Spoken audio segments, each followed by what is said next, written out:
Hello, everyone. I am Mark Alves, and I will be talking about vowels in early Chinese loanwords in Vietnamese with some comparative data from Vietic. So, for the topic and scope of the talk, well, it's a review of my article in the newly released tribute volume for the late Michel Ferlus, and I've added some notes to the talk just a little bit. And again, it is vowels in early Chinese loanwords, ECLs, you'll see in my talk in Vietnamese. I'll consider historical phonology of both Sinitic and Vietic. One of the main observations is that many of the monophthongs in these early Chinese loanwords can be traced directly, mostly, to early stages of late Old Middle Chinese or early Middle Chinese. There you see LOCEMC, just as vowels in native words can also be tied to Vedic edema. So we see some consistency in this early period of borrowing. But there are also diphthongs, and these present challenges in determining their origin. So are these native developments in Vedic, are they borrowed, these diphthongs, from Chinese in early period, or were both factors present at different times and in different circumstances? Um, we'll look at those issues.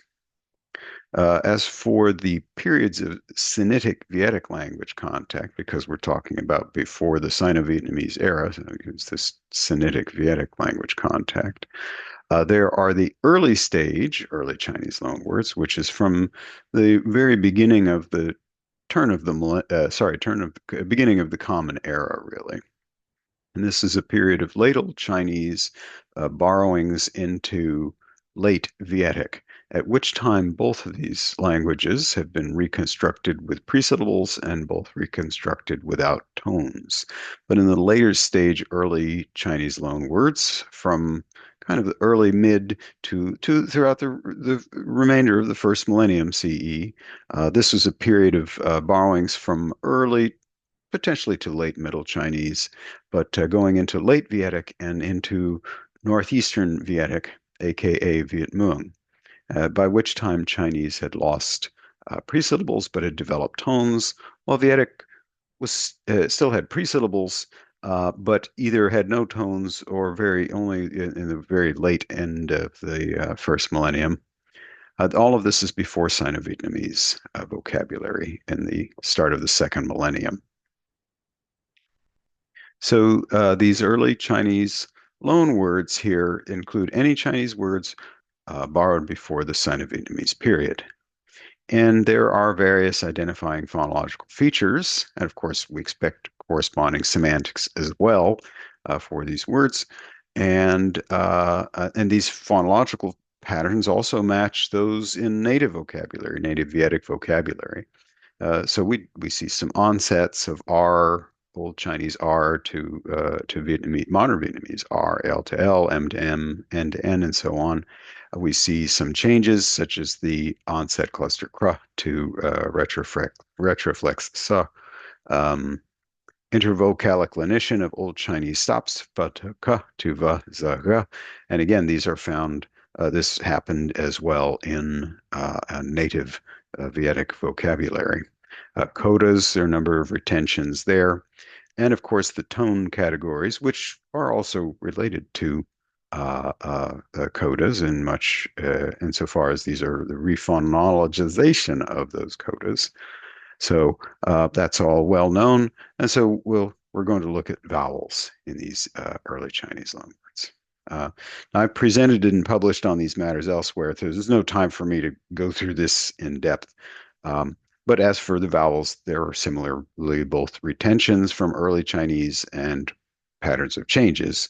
Uh, some of the patterns can be observed in comparing early Chinese loan words and later Sino-Vietnamese vocabulary, such as early Chinese loan words with and lower vowels versus the higher a and o in Sino-Vietnamese vocabulary.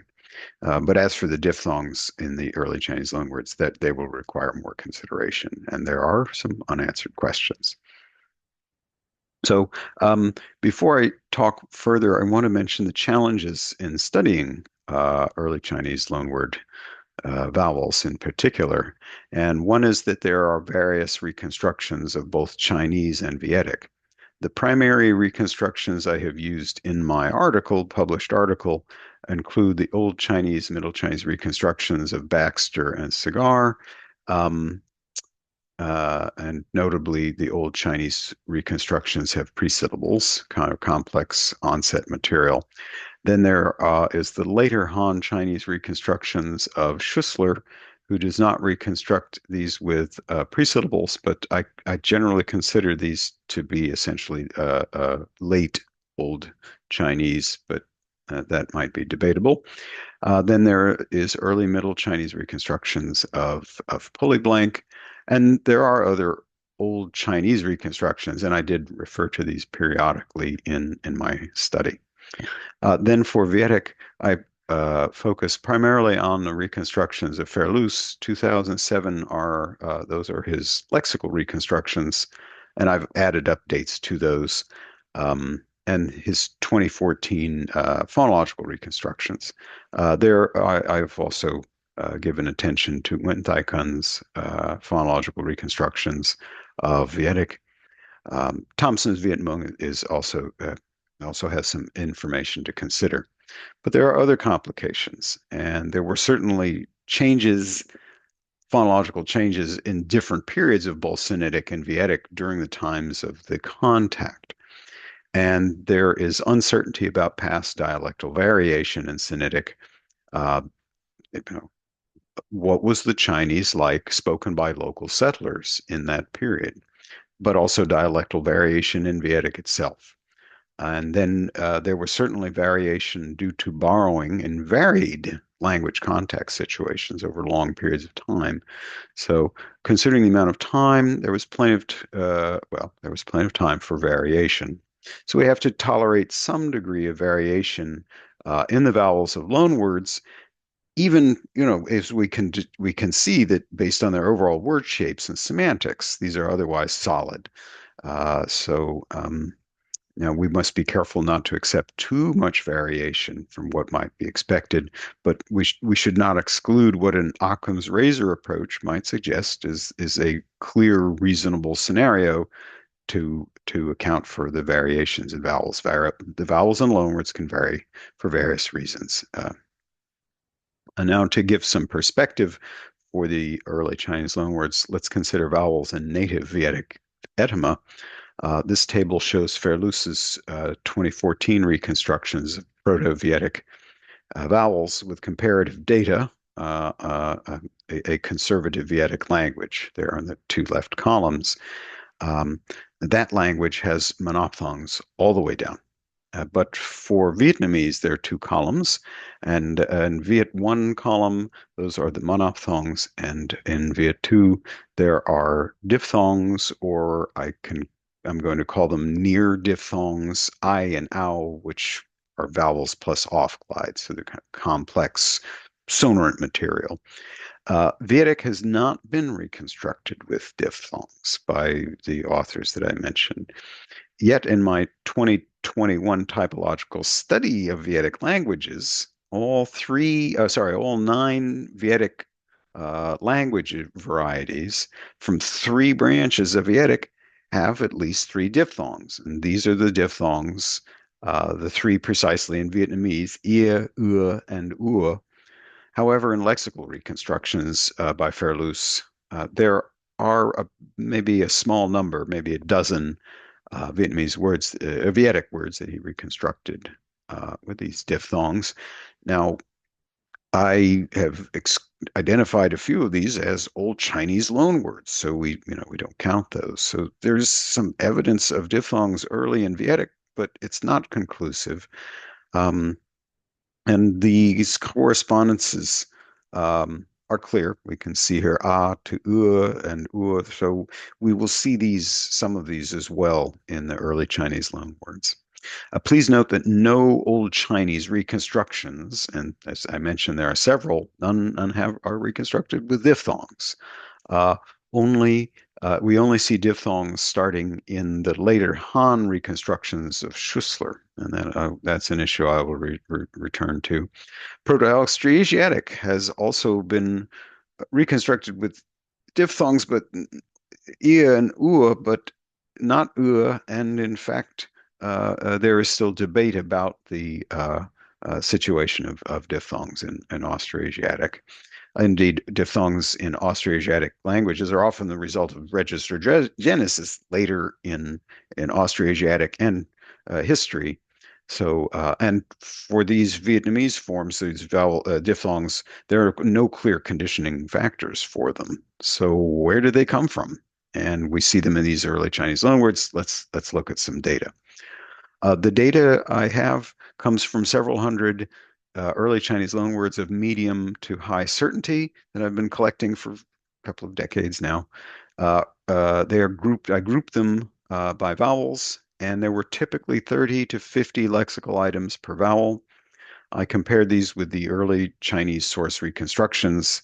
There are tables with data in the published article. I'll only choose a few for this talk. So, okay, sure enough, there are, as there are retentions from Proto-Vietic and modern Vietic, there are retentions of vowels in early Chinese loanwords from the early stage of Chinese. So in this table, you see on the left side the early Chinese loanwords, and on the very far right side, you see the old Chinese reconstructions, but also later Han and early Middle Chinese reconstructions. And so we can see in this the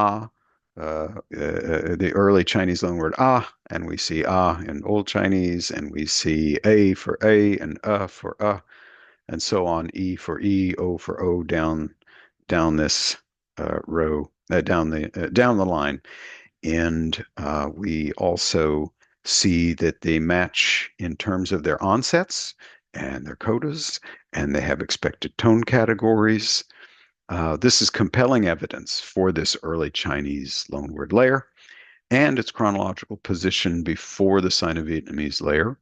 Also, this sort of data helps us to establish comparable features, phonological features, for the segments, the consonants, even when there are some slight imperfect matches with the vowels. Now, I want to point out briefly, as I do in my article, that both Schussler and Polyblank considered data from these early Chinese loanwords. And so what that means is it is possible that the vowels in the Vietnamese data influence their reconstruction. So I do have to be careful of potential circular reasoning. But I've identified enough words which they could have not known about with comparable reconstructions, and they also reconstructed some items in different ways. So I think we're looking at plenty of valid instances. Okay, next, these are some additional types that in my article I regarded these as less certain, but in fact, looking at them, I do feel pretty confident of them. There's some others with some slight more variation in the vowels, but these are consistent: eh for eh and aw for aw, um, uh, which is oh, if you look at the bottom row, even we see Vietnamese u, such as duc for versus the Old Chinese duck, and that's also what we expect. We see that kind of schwa for an Old China in Proto-Vietic, corresponding to modern u. So this is good. That's like native vocabulary. Now, also, what is notable here, though, is some have expected features of Old Chinese consonants, but the vowels match later periods. So if you see the instance of sen, lotus, um, we see the onset S, which we expect from the kr onset in Old Chinese, but is not reconstructed until early Middle Chinese. Now there's an a, so a versus is not so bad, but it does show a kind of chronological mismatch. If you were looking at that stage with the there is an L onset, not a cluster that could lead to the S. um, this kind of chronological mismatch of late Old Chinese versus these later periods happens in several instances in the data. It's not enough to raise concerns. There, but the problem is there are multiple feasible explanations and hypothetical scenarios to account for these seeming mismatches. So, is it dialectal variation in northern Sinitic in northern Vietnam from this period? Is it due to perception by Vietic speakers, a kind of L2 phonology issue? Um, we can question the early Chinese reconstructions, but I am not going to try to question Schussler and Pulley Blank at this moment. There's just not enough evidence to tell us specifically what scenario is most likely. But I've been leaning towards the idea of a conservative variety of Old Chinese in the Red River Delta, kind of retaining, for example, complex onset material longer for a longer time if they were in an area where Vedic was also had this kind of complex onset material and presyllables. In any case, it's feasible to consider these vowels as have been borrowed in this early period, and some of them certainly to the Old Chinese, late Old Chinese period, regardless of the reconstructions of the vowels. We must look for other reasons for those. Okay. In the next three slides, I'll consider diphthongs. Again, it is unclear whether Proto-Vietic had diphthongs at the time of contact with Old Chinese. Regardless, if early Chinese, as in late Han and early Middle Chinese, had diphthongs at the time of the borrowings into Vedic, then those Chinese loanwords were means by which late Vedic uh, uh, at least incorporated those sounds into its phonological system. Um, I'll start with the diphthong ia in this slide, spelled with ia in open syllables, but ie in syllables with codas. That's the Vietnamese Quoc spelling. And then the early Chinese reconstructions, early Middle Chinese and late Han, have variously ye or ia. These diphthongs are not reconstructed in Old Chinese proper, which, would be, let's say, in the mid first millennium BCE or earlier. But by late Old Chinese, by the time of Schussler's later Han, at the beginning of the first millennium, we can see these diphthongs or diphthong-like sequences before the Middle Chinese period. And uh, in the Middle Chinese period proper, they're reconstructed with these kinds of medial palatals and such. So some of these features again have these some of these words have the old Chinese features, such as the word for well, ziang, which we have the z onset from that complex onset in Old Chinese, but the tone tells us it's from an earlier period, and yet the vowel here, this diphthong, is in this later Han. It's only reconstructed in the later Han period. So, and Miu, this small shrine, has the tone that tells us it comes from this period with the final S or some kind of fricative. Um, but the diphthong period is only in early Middle Chinese, maybe late Han Chinese. Another diphthong is the diphthong. And again, the vowels in Vietnamese forms here, bua, buong, buum, buong, chua, chuong, they match the vowels of the later Han and early Middle Chinese forms. So we see buum for sail and basically buum in those early Middle Chinese late Han period. So yeah, fairly good consistency. Uh, and so that creates no problems for most of these loan words. The only one that might be of interest is vuong, the last one for square, which with that V onset should come from the Old Chinese period. But again, the diphthongs are not until somewhat later. Okay, but we see quite a few of these diphthong reconstructions and then diphthongs in these early Chinese loanwords. Okay, so the last, finally, with the diphthong, we see potentially in the old Chinese reconstructions as a source of because this is the case in native Vietic vocabulary. Okay. And yet plenty of these early reconstructions have the diphthong. So one possibility is that some of these influenced some of the knowledge of these early Chinese loanwords by Polyblank and Schussler modify these reconstructions, and I'm not sure. But the other possibility is they could have been borrowed directly with into Vietic, as were these other diphthongs. So, and again, there are these chronological conflicts. If we look at, for example, sword, gum, with the lenited g onset, we expect this we expect the complex onset, and yet the is in the reconstructed in the early Middle Chinese, late Chinese form. So there are a few possibilities. And I won't go through all of those possibilities and just don't know. It certainly looks though that we should have borrowed this in this earlier period. But what were the vowels? What was the vowel like in the Chinese spoken in northern Vietnam at that time? So.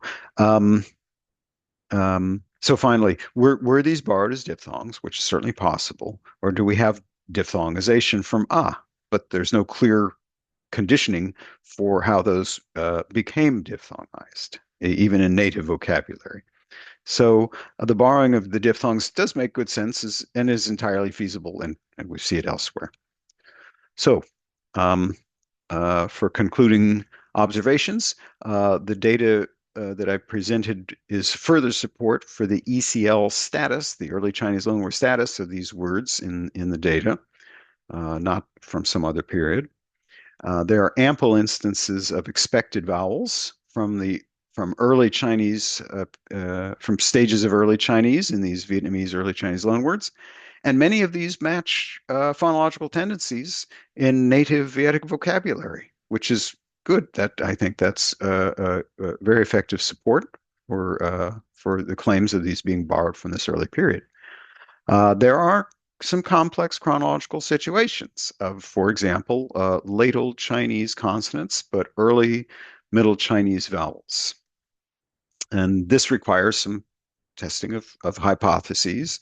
And again, I would consider the idea of a Sinitic dialect that had conservative features while it was spoken in northern Vietnam in these early centuries of the first millennium. There is, however, uncertainty regarding the history of diphthongs in Vietnamese and Vietic. But I think it seems pretty likely that there was borrowing of early Chinese loan words with diphthongs from this first millennium CE. So thank you for your time, and I would appreciate any comments or questions you might have.